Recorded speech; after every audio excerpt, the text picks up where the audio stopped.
Hi everybody, this is Kevin.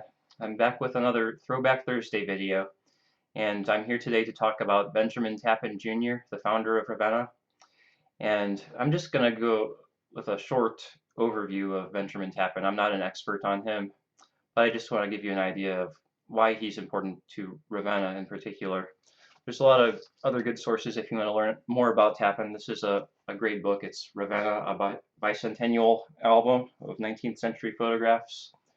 And Thomas Gregory did a really great job putting together a lot of information in there. So you might want to check out that if you're more interested in learning more about Tappan.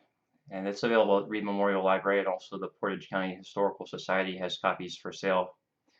So I'm just going to give a quick overview. Benjamin Tappan was born May 25th, 1773 in Northampton, Massachusetts. It's a small town in western Massachusetts. They had a population of about 1,500 people when Tappan was alive. These are Benjamin Tappan's parents. There's Benjamin Tappan Sr. and Sarah Holmes Tappan.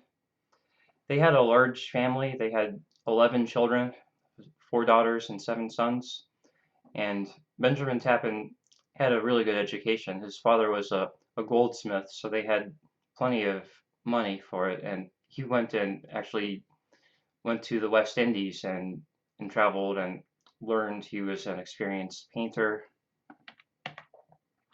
So the other thing Benjamin Tappan Sr. did was he speculated in land. And what he did was he actually bought a lot of land in the Connecticut Western Reserve. As you can see on the map here, this is Connecticut on the Atlantic coastline. And then if you draw a straight line west, this lighter area in northeast Ohio was actually owned by Connecticut. And so they called it the Western Reserve. And the Connecticut Western Reserve was actually sold to the Western Reserve Land Company, who went out there and surveyed it. And so 1795, Connecticut sells their land to the Western Reserve Land Company. 1796, they send out a surveying party, and they survey the townships and ranges. And what they did, they actually had people go through there range by range, and they would blaze the trees. So they put marks on the tree trunks so they could see where they were. And so that would be a clue for the later settlers to know where they were actually located. And you can see Ravenna here is Township 3, Range 7. So that's where my mouse is on the screen here. Each township was 5 miles by 5 miles square.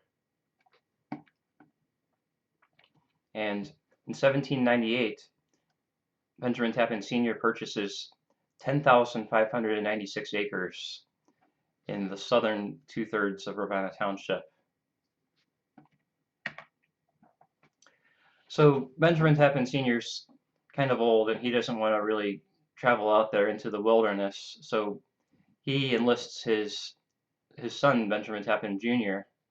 And so Benjamin Tappan Jr. is really excited to go out there and do this for him. So he's going to go out there and survey the land and then divide it up to sell to other investors and purchasers and farmers who are coming out there to settle. And so from their town in western Massachusetts, Benjamin Tappan Jr. decides he's going to take a water route, while at the same time he's going to send an assistant with the oxen and horses across the country to get there by land. And so for the water route, they're taking the rivers up through New York State, and they actually reach Lake Ontario. Traveling through Lake Ontario, he meets up with David Hudson, and David Hudson is along for the same reason. He's going to settle the town of Hudson.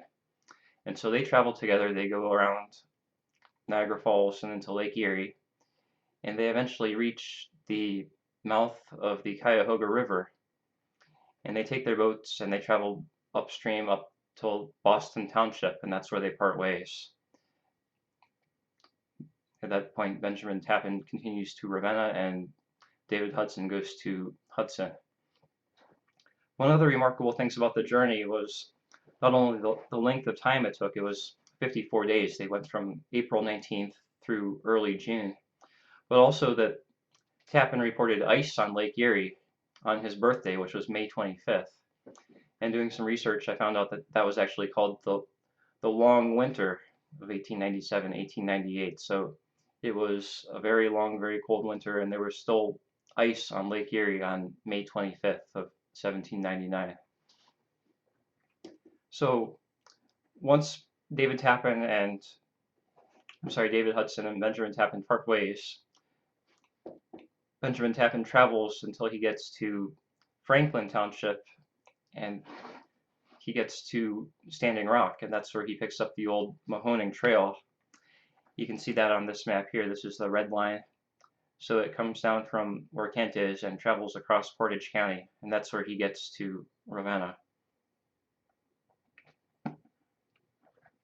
Now, Tappan's oxen and horses actually beat him there. They got there faster than he did, so it turned out that the overland route was faster, and that will be the route Tappan uses when he goes back to the East Coast. This is a modern map of Ravenna Township, and I put this on the screen here so you guys can see which land was actually owned by Tappan as well as where he settled. And so a really easy way to see the boundary is if you look at Lover's Lane, it goes straight across east to west. And this is actually the dividing line. So Benjamin Tappan Jr. and Sr. actually owned the land south of this line. So it's the whole southern 2/3 of Ravenna Township. That includes almost the entire city of present-day Ravenna. And it also had two waterways that were really important in early Ravenna history. There's on the southwest corner, this is Breakneck Creek. And then on the eastern side, this is the branch of the Mahoning River. And so those were both not very terribly important for travel, but they were important for the water mills that were set up later. So they were really important for commerce. When Benjamin Tappan reached Ravenna, he settled on the far southeast corner. So this is lot 35, and he built a little shelter right near the river there. So he built what he called a bark house. It was 8 feet by 8 feet, and it was made out of bark from a basswood tree. So Benjamin Tappan stayed in that little bark cottage until January 1st of 1800. At that point, he had a couple other settlers who were in the area help him put up a log cabin, and that's where he spent his first winter. Now, in the spring of 1800, he did travel back east again. He actually went back to Massachusetts, and he married this woman. This is Nancy Wright. They were married on March 20th, 1801. And what they did then was they actually packed up and returned to Ravenna by wagon. They loaded up a bunch of furniture and stuff with them that they would need and went back by wagon.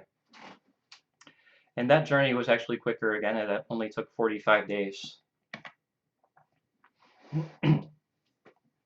So this map here is actually showing the area around 1806. And originally this was, like I said, the Connecticut Western Reserve, but they seceded it to Ohio, so it became part of the Western Reserve Territory. And this actually became Trumbull County after it was incorporated into the state of Ohio. Trumbull County realized it was way too big, and so it started dividing up. And so the north half became Geauga County, and this was later divided up again. And the Trumbull County wanted to split up even more. In 1807, they decided they were going to form a county called Portage. And in 1807, there was actually a bit of a courthouse war about who would get to be the county seat. So it was either going to be Franklin Township or Ravenna. As you can see on this map here, neither of them is exactly in the center. But Franklin Township did have the benefit of having a better waterway. The Cuyahoga River was very useful for transportation in those days, and so it made a lot more sense for it to be in Franklin Township, and that's where the commissioners decided to put it. But there was one little catch, and that was that the landowner who owned that piece of property they had chosen died, and his will left it to his heirs, and so they weren't able to proceed with that. And so the backup plan was Benjamin Tappan's suggestion of locating the courthouse in Ravenna. And he actually went out and surveyed the original town plat, and he left a section in the center for the courthouse. So it's basically these 3 lots right in the center here. And this town plat was filed in Warren in 1808. It includes 192 lots. It's 1,900 feet north and south, 1,850 feet east and west.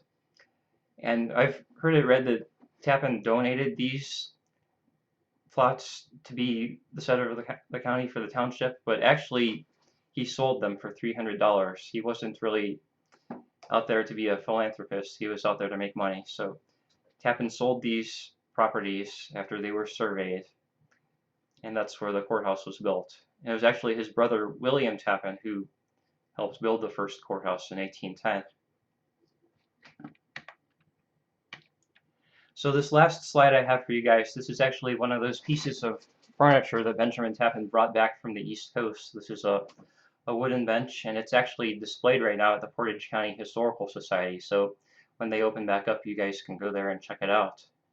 It was originally donated to Reed Memorial Library by historian John Lowry, who's the one who tracked it down. And then Reed Memorial Library donated the furniture to Portage County Historical Society, so everybody can enjoy it there. So that's basically a quick overview of Tappan's life in Ravenna. He left Ravenna in 1809. He wasn't very popular there because he would actually foreclose on properties if people didn't pay the rent on time or if he owed them money. So he became very unpopular in Ravenna. There's stories of explosives being left on his front porch or somebody shaving the mane off of his favorite horse. And there's even reports of his house being burned down. So Tappan left and he went to Steubenville. He actually became a federal judge in 1833, and he served in the Senate from 1839 to 1845. So he went on and had a very interesting life after that. So basically, there's a lot more to read about Tappan if you're interested, but this is just a quick idea to get you started. So once again, thanks again for watching, and we'll have another video soon. Thanks, guys. Bye.